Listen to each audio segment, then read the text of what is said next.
संसार में छिड़क दी है। क्यों छिड़क दी है? क्योंकि कहा यह संसार मार्ग है, इसमें पड़े हुए लोग सर्वथा उसको विस्मृत न कर दें, इसलिए अपनी पहचान के लिए उसने इसमें आनंद का एक अंश डाल दिया।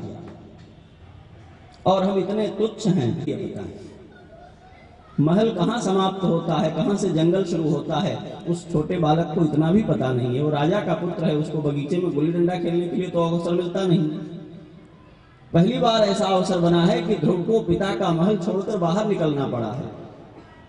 नहीं जानते कहाँ जाएंगे, पर वहां जाएंगे जहां से ऊंचा स्थान मिल जाता है। उन्हें पता नहीं है कौन है नारद जी, कहाँ है नारद जी, और नारद जी रास्ते में पहुंच गए। ये कथा विदित है आप सबको, कैसे जीवन में गुरु अवतरित होता है। एकमात्र आश्रय है ध्रुव का पिता का घर, माता का प्रेम, और उसको छोड़ करके निकल गए हैं। गुरु खोजता हुआ पहुंच गया है। जो अपनी चिंता करके गुरु तलाश ले का प्रतीत नहीं होती। बारंबार मैं इस बात का निवेदन करता हूं, आपका अपना बच्चा एक बार दो बार पुकारिए और सुनने नहीं आवे तो झुंझलाहट होती है। आपका सेवक, आपका नौकर, आपका ड्राइवर आप पुकारिए और नहीं सुने तो क्रोध आता है, झुंझलाहट होती है। दो चार बार पुकार दीजिए और नहीं आए तो आप क्रोध से भर जाते हैं। 60 वर्ष हो गए, 70 वर्ष हो गए, 80 वर्ष हो गए, भगवान को पुकार रहे हैं, कोई रिप्लाई नहीं, पलट कर जवाब नहीं आया। सुन रहे हैं, इसका भी कोई संकेत नहीं हुआ, कभी गुस्सा नहीं आया, किसी को झुंझलाहट नहीं हुई।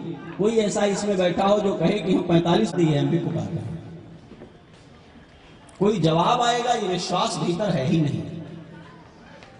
हम जीवित व्यक्ति को पुकारते हैं तो प्रत्युत्तर की अपेक्षा करते हैं। यदि परमात्मा चैतन्य है तो पुकारने पर प्रत्युत्तर आना चाहिए।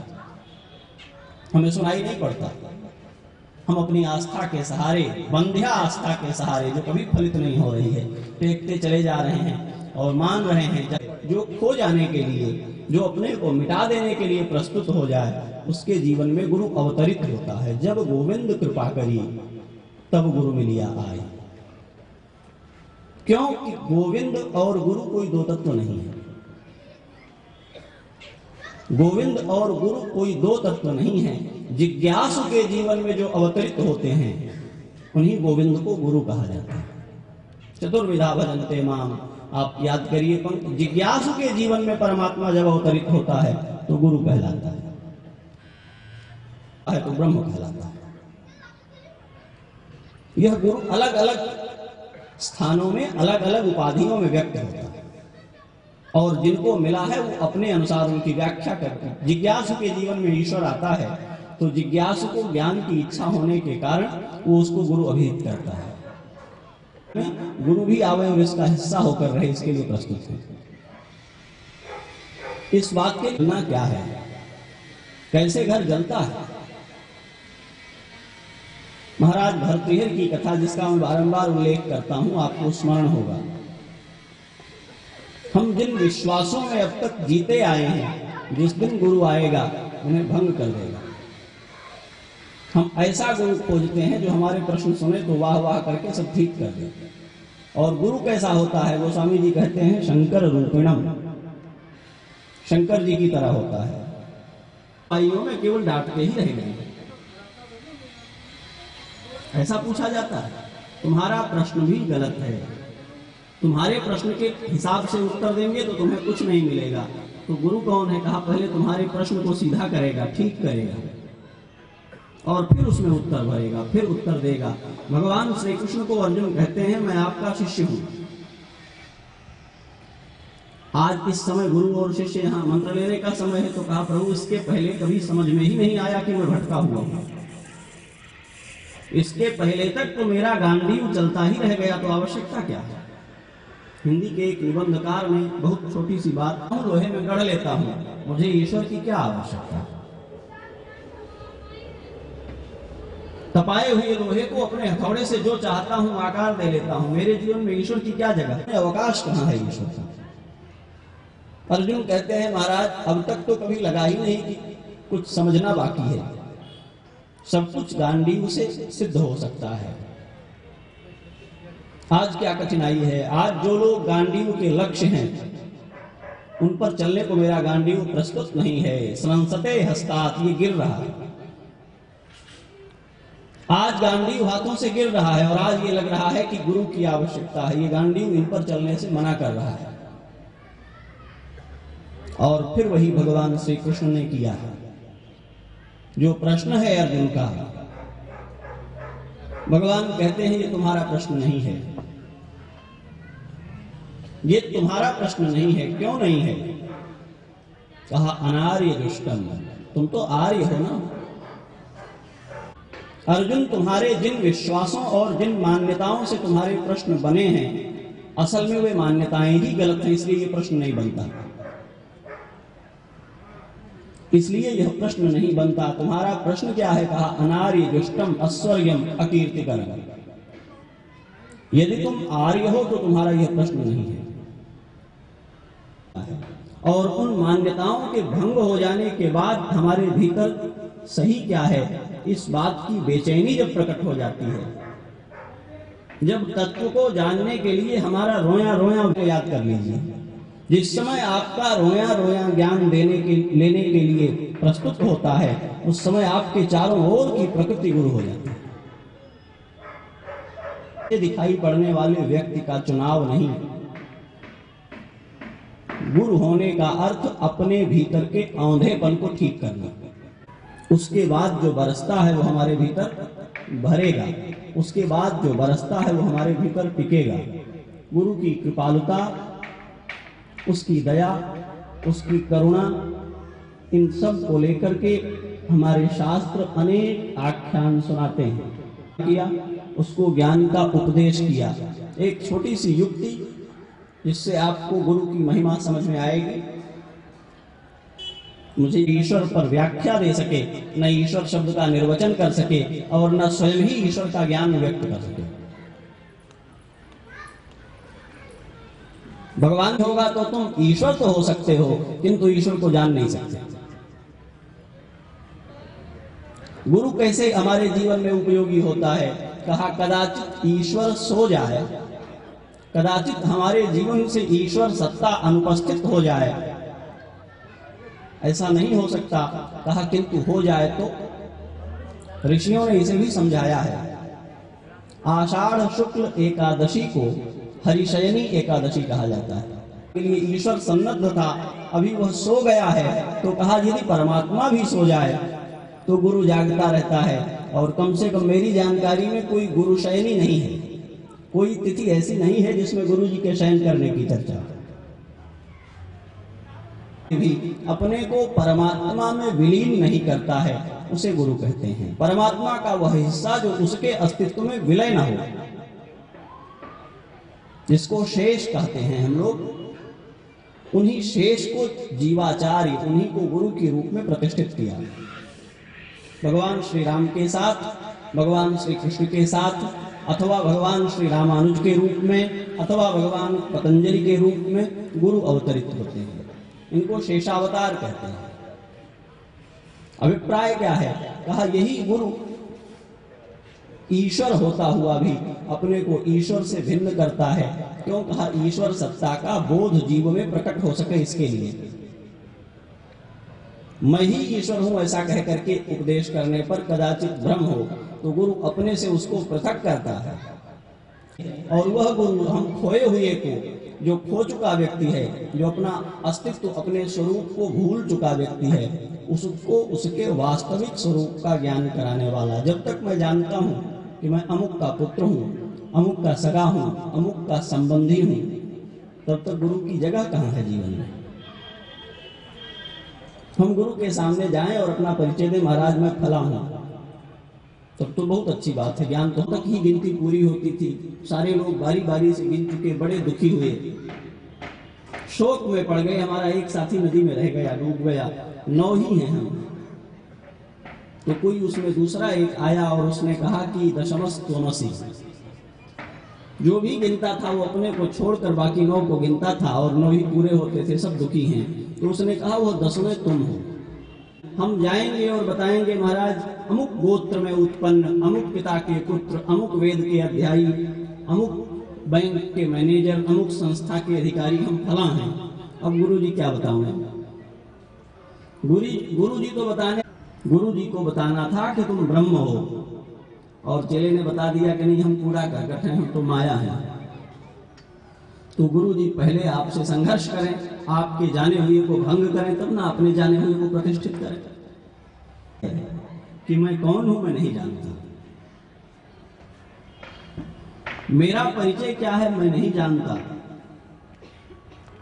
यही विधि है पूछने की। अभी आपने जिस श्लोक की चर्चा की, उन जानने वालों के पास जाए और वहां प्रश्नेन नहीं कहकर परिप्रश्न, प्रश्न मात्र से नहीं पूछा जा सकता है। प्रश्न मात्र कह देने से कि उसका कितना प्रभाव किस पर होता है। 100 लोग बैठे हैं यहाँ, किन्हीं 2 लोगों की भी सोच समझ और जीवन शैली एक जैसी नहीं होती, और इन 100 लोगों के लिए जो एक समान बात कही जा रही है वो सबके काम कैसे आएगी? व्यक्ति व्यक्ति को, यहां तक कि पति पत्नी 2 सगे भाई भी एक साथ दीक्षा नहीं ले सकते, दोनों को अलग अलग दीक्षा देने की विधि है। जीवता सबकी भिन्न भिन्न है, दीक्षा सबको अलग अलग निर्धारित करती है। जिसकी जैसी पात्रता है उसके लिए वैसे ही मंत्र का उपदेश है। दीक्षा का अभिप्राय क्या है? शिक्षा दीक्षा हम सब लोग बोलते हैं। हिंदी वालों के साथ ये बड़ी कठिनाई है, इनके सारे शब्द आए हुए हैं दूसरी भाषाओं से, संस्कृत से, प्राकृत से, अपभ्रंश से, फारसी से, और ये मानते हैं स्वयं को स्वतंत्र भाषा। अभी तो कोई आंदोलन चल रहा है, परसों किसी ने बताया हमें कि हिंदी के प्रोफेसर्स पता नहीं किसकी प्रेरणा से ऐसा कर रहे हैं। यहाँ भी कोई उस विषय के लोग हों तो उन्हें जरूर सोचना चाहिए। अभी कार्यशालाओं में बताया जा रहा है प्राथमिक विद्यालय के अध्यापकों को कि आप पढ़ाइए कि हिंदी संस्कृत अथवा फारसी से निकली हुई कोई द्वितीयक भाषा नहीं है, यह स्वतंत्र भाषा है। जब ये हिंदी को स्वतंत्र, दीक्षा का क्या अर्थ है ये जानने के लिए संस्कृत में जाना पड़ेगा। गुरु दीक्षा देता है। दीक्षा का अभिप्राय किससे है? कहा दिशा देने से है। दिशा किसको दी जाती है? जिसमें गति हो, जो चल रहा हो। पड़े हुए की कोई दिशा नहीं है, चलते हुए की दिशा है। जो चल पड़ा है, मार्ग में है, उसको गुरु की आवश्यकता है। धनुष बाण उठाकर रथ पर बैठ करके जब रणभूमि में अर्जुन पहुंच गए हैं तो कहते हैं आप मेरे गुरु हैं। तब कहा आप मेरे गुरु हैं। आज मुझे आवश्यकता है, घर में सोए हुए व्यक्ति के लिए, सामान्य जीवन में अपनी दैनिक चर्या में नींद लेते हुए व्यक्ति के लिए गुरु का क्या औचित्य है? उसके जीवन में गुरु आवे तो क्या करेगा? गुरु को लोग बुला, मैं तो देखता हूँ हंसी आती है, गुरु जी को निमंत्रित करते हैं, गुरु जी आ गए, उनके खाने पीने रुकने रहने की व्यवस्था कर दी और कहा महाराज मैं जरा ऑफिस से होके आता हूँ, बड़ा जरूरी है, आप तब तक जब तक अपना बाल भोग करेंगे सब काम धाम, तब तक मैं आ जाऊंगा। हम अपनी दिनचर्या में, अपने रोजमर्रा की जिंदगी में जितनी बेवकूफियों में जी रहे हैं, गुरु को भी उसी में ढालना चाहते हैं। और जो इनको तोड़ता नहीं, जो इनको भंग नहीं करता, वो गुरु नहीं है। फिर महात्मा कबीर की वाणी सुनने में आपको कठोर लगे तो अच्छी बात, पर वो साफ साफ कहते हैं, जेहि गुरु ते भ्रम ना मिटे, भ्रांति न जीवति जाए, सो गुरु झूठा जानिए, त्यागत देर न लाए। जो आपके जीवन को बदले नहीं, जो आपके जीवन में क्रांति नहीं करे, जो आपके सारी मूर्खताओं का विरोध न करे, उसका ध्वंस न करे, वो गुरु किस बात के लिए? शिष्य अपनी बात पर कायम रह गए, गुरु जी अपनी बात पर कायम रह गए। एक दिन प्रातःकाल जब गुरु की कुटी में शिष्य गया प्रणाम करने, तो देखा गुरु जी का शरीर पूरा, और जैसे ही शिष्य ने पिंड कर्म समाप्त किया, गुरु जी उठकर बैठ गए, बोले हम योग निद्रा में थे, मरे वरे नहीं थे, हम जीत गए शास्त्र, हम जीत गए, तुमने पहले ही कर दिया। बोले ये तो हमने विवशता में किया था। बोले तुम विवश हो मेरे आगे ना, यही मान लो। शास्त्रार्थ के ग्रंथों में ये नियम किया गया कि अगर 2 लोग शास्त्रार्थ करने बैठे और वो समान निर्णय पर रुक जाएं तो किसके पक्ष में फैसला देना चाहिए? तो कहा जो वृद्ध हो। अगर दो लोग शास्त्रार्थ में बैठे और वो लड़ाई ड्रा हो जाए, बराबर बराबर पर छूटे, तो जिसकी अवस्था अधिक हो उसके पक्ष को प्रमाण मानना चाहिए, क्योंकि उसमें अनुभव की सिद्धि अधिक होगी। यदि शास्त्र के तर्क में दोनों समान हो तो जिसकी उम्र अधिक हो उसके पास अनुभव का बल भी अधिक है, इसलिए उसको विजेता घोषित। ये शास्त्रार्थ का नियम है। भक्तों ने कहा कि इसका मतलब क्या हुआ? आपने इतना यत्न किया केवल जीतने के लिए? कहा नहीं, शिष्य को रास्ते पर लाने के लिए। तुम जो मानते हो मानते रहो, मैं जो मानता हूं मानता रहूंगा। जो ऐसा कहेगा वो मित्र नहीं होगा, वो पड़ोसी हो सकता है, वो गुरु नहीं होगा। नाटक लिखते हैं और नाटकों का मंचन कराते हैं, शराब पीने के लिए प्रसिद्ध हैं। शराब पीकर रामकृष्ण के पास चले आते हैं दक्षिणेश्वर में। सारे लोग चकित होते हैं और परमहंस उनको हृदय से लगाते हैं। और स्वागत करना मेरी जिम्मेदारी नहीं है, वो देखना चाहते हो तो टिकट कटाओ और ले जाकर बिठा दो। दूसरे लोगों ने आकर निवेदन किया तो गिरीश घोष ने कहा, मैं केवल ठाकुर का टिकट दे सकता हूं, उनके साथ आए लोग अपना टिकट कटाएंगे तो भीतर बैठेंगे, और यहां आए दर्शकों का स्वागत करने के लिए मैं विवश नहीं हूं। तब तक पहुंच गए उनके सामने रामकृष्ण परमहंस। संकोच में दूर से ही सर झुका लिया, प्रणाम नहीं किया गिरीश घोष ने। कुछ प्रसंग ऐसा बना कि उन्होंने बहुत बुरा भला कहा, परमहंस को बड़ा अपमानित किया। ये बहुत चर्चित घटना है रामकृष्ण के जीवन की। पूरे कलकत्ते में ये बात प्रसिद्ध हो गई, पूरे कलकत्ते में ये बात प्रसिद्ध हो गई कि गिरीश घोष ने परमहंस रामकृष्ण को मारा है। गिरीश का दक्षिणेश्वर आना बंद हो गया। रामकृष्ण परमहंस का गिरीश ने अपराध किया है। और दक्षिणेश्वर में बैठे हुए गुरु रामकृष्ण कहते हैं, क्यों रे, क्या तू भी गिरीश को अपराधी मानता है? सामने बैठे हुए उनके शिष्य ने उत्तर दिया, गुरुदेव मैं समझता हूं उनका कोई दोष नहीं है। क्यों नहीं है? कहा, काली नाग की पत्नियों ने भगवान से प्रार्थना करते हुए कहा कि प्रभु मेरे पति ने आपके ऊपर विष का प्रयोग किया, ये अपराध है, किंतु आप किसी के सामने किसी के घर पधारें तो जो उसकी संपत्ति होगी उसी से तो आपका स्वागत करेगा। सर्प की संपत्ति विष है, हमारा सर्वस्व विष है, हमने उससे आपका अभिषेक किया, तो इसमें क्या दोष है? गिरीश का जीवन पीड़ाओं से कुंठा। ये गुरु है जो शिष्य की कुंठा से कुंठित नहीं होता, अपने प्रकाश से उसकी कुंठा का निवारण कर देता है। अब अपने अपने गुरुओं को मैं उन सबके प्रति सद्भाव प्रकट करता हूं, आप अन्यथा न लेंगे। जो घोषित गुरु हैं टेलीविजन चैनल्स के, आप उनका ध्यान कर लीजिए और अपने घर बुलाकर जरा दो बातें बैठंगी बोल दीजिए। बाहर नहीं निकलता है वह गुरु ही नरकगामी होता है। शिष्य में इष्ट नहीं फलित होता, शिष्य में गुरु फलित होता है। गुरु साक्षी है इस बात के। भगवान शिव ने कलयुग में जब साबर मंत्र का, यदि ये दोनों सत्य हो तो कहा शपथ है ईश्वर को ये मंत्र सिद्ध होगा, और साबर मंत्रों की सिद्धि का यही प्राण है। शक्ति किसकी घटित होगी मंत्र में? कहा शिष्य की भक्ति और गुरु की शक्ति मंत्र को सिद्ध करेगी। बंगाल में एक पूरा संप्रदाय ही है जो जगदम्बा के एक अशुद्ध मंत्र का ही अनुष्ठान करता है। कौल मार्ग के साधक थे, उस मार्ग में पंचमकार का सेवन होता है, मदिरा इत्यादि का भोजन। शिष्य ने हाथ जोड़े, कहा जगदम्बा आपकी बड़ी करुणा है, बड़ी कृपा है, पर जिस गुरु के द्वारा मंत्र प्राप्त हुआ है उस पर अविश्वास कैसे करूं? भगवती ने कहा मैं ही इस मंत्र की अधिष्ठात्री हूं, मैं बताने आई हूं कि उसने मदिरा पी रखी थी और मंत्र अशुद्ध उच्चारण कर दिया है, इसको ठीक कर लो तो मैं प्रकट हो जाऊंगी। तो साधक ने कहा आपको प्रणाम, आप अपने घर जाइए। जिस गुरु के दिए हुए अशुद्ध मंत्र को शुद्ध कराने के लिए आना आपकी विवशता है, उसके दिए अशुद्ध मंत्र पर ही आप प्रकट हो जाइए। और जगदम्बा प्रत्यक्ष हो गई। कहा तुम्हारी परीक्षा लेनी थी मुझे।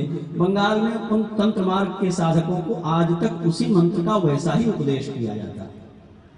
मंत्र नहीं फलित होता है, फलित क्या होता है? गुरु की कृपा। मंत्र मूलम गुरोर वाक्यम। मंत्र क्या है? कहा जो गुरु के मुख से उपदिष्ट हो जाए वही मंत्र है। अब यहां एक बात समझने की है, मंत्र का अर्थ शब्द राशि नहीं होते, मंत्र का अर्थ वाक्य नहीं होता। मंत्र का अधिष्ठाता उस मंत्र के द्वारा आप जिसको लक्ष्य कर रहे हैं उसके स्वरूप को आपके हृदय में प्रकट कर दे और आपके कानों में उसको पुकारने के लिए वह ध्वनि दे दे जिससे आप उसको पुकारते हैं। ये गुरु का कर्तव्य है। बिना मंत्र देवता का ध्यान किए हुए जो आप शब्द राशि द्वारा बोलते हुए जप करना चाहिए, क्योंकि मन हमारे वश में नहीं है। प्रायः लोग कहते हैं मन से ये काम कर